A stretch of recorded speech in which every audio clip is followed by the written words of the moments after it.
জীবন আমাদের জন্য খুবই চমৎকার হতে পারে যদি আমরা একে ভয় না পাই। এর জন্য প্রয়োজন সাহস, কল্পনাশক্তি এবং কঠোর পরিশ্রম।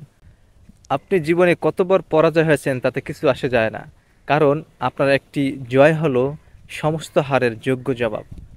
জীবনের শেষ নিঃশ্বাস পর্যন্ত আমাদের চেষ্টা করা উচিত, কারণ হয় আমরা লক্ষ্য অর্জন করব, না হয় আমরা অভিজ্ঞতা অর্জন করব। আপনি যদি আপনার জীবন নিয়ে পরিকল্পনা না করেন তাহলে অন্য মানুষ আপনাকে নিয়ে পরিকল্পনা করবে।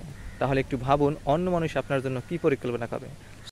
আমাদের নতুন দিনের সাথে আমাদের নতুন চিন্তাধারা, নতুন পরিকল্পনা এবং নতুন জ্ঞান শক্তি উদ্ভাবন করা উচিত। আপনি যদি গতকাল পরে গিয়ে থাকেন তাহলে আজ আপনি এই মুহূর্তে উঠে দাঁড়ান, নতুন করে আপনার জার্নি শুরু করুন এবং আপনার মেইন লক্ষ্যে পৌঁছাবার চেষ্টা করুন। আমরা যদি সময়ের যত্ন নেই তাহলে সময় আমাদের যত্ন নেবে। তাই পূর্বে নষ্ট করার সময় নিয়ে এখন যদি আফসোস করো তাহলে এখনকার সময় নষ্ট হবে। অতীত নিয়ে চিন্তা করে লাভ নেই, কারণ সে তো চলে গেছে, এবং ভবিষ্যৎ নিয়ে চিন্তা করে লাভ নেই, কারণ সে তো এখন আসেনি। তাই চিন্তা করুন বর্তমান নিয়ে, সেটাই আপনার ভবিষ্যতের জন্য ভালো। যার হাতে কিছুই নেই তার হাতে সময় রয়েছে। এই সময় হচ্ছে মূল্যবান সম্পদ। প্রতিটি মানুষকে সময়ের মূল্য দেওয়া উচিত, প্রতিটি মুহূর্তকে উপভোগ করা উচিত। তাই আলস্য করো না। যে কাজগুলো আজকে করতে পারো সে কাজগুলো কালকের জন্য ফেলে রেখো না। যে ব্যক্তি সময় ঠিকমতো ব্যবহার করতে পারে না সেই ব্যক্তিরই আসলে সময় নিয়ে অভিযোগ করে। সফল হওয়ার সহজ উপায় হলো বেশি কথা বলা ছেড়ে দেওয়া এবং কাজটা শুরু করে দেওয়া। তুমি বর্তমানে যেখানে দাঁড়িয়ে আছো সেখান থেকে শুরু করো। তোমার যেটুকু আছে তাই ব্যবহার করো এবং যেটুকু পারো সেটাই করো।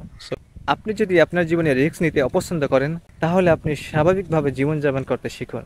হতাশাবাদী সবসময় তারা প্রতিটি সুযোগেই অসুবিধা দেখেন, আর আশাবাদী সবসময় তারা অসুবিধাতে সুযোগ দেখেন।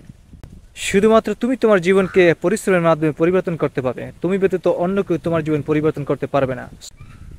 তোমার যদি কোনো স্বপ্ন দেখার সামর্থ্য থাকে তাহলে তা তুমি অবশ্যই বাস্তবায়ন করার যোগ্যতা রাখো। সফল হতে চাইলে আমাদের দুটি জিনিস বেশি প্রয়োজন। নাম্বার ওয়ান, জেদ, অ্যান্ড নাম্বার টু, নিজের উপর আত্মবিশ্বাস। সফল মানুষদের সাথে অসফল মানুষের মধ্যে পার্থক্য হলো জ্ঞান বা শক্তি নয়, পার্থক্য হলো ইচ্ছাশক্তি। আপনার যত বেশি ইচ্ছাশক্তি থাকবে আপনি তত বেশি ইমপ্রুভ করতে পারবেন।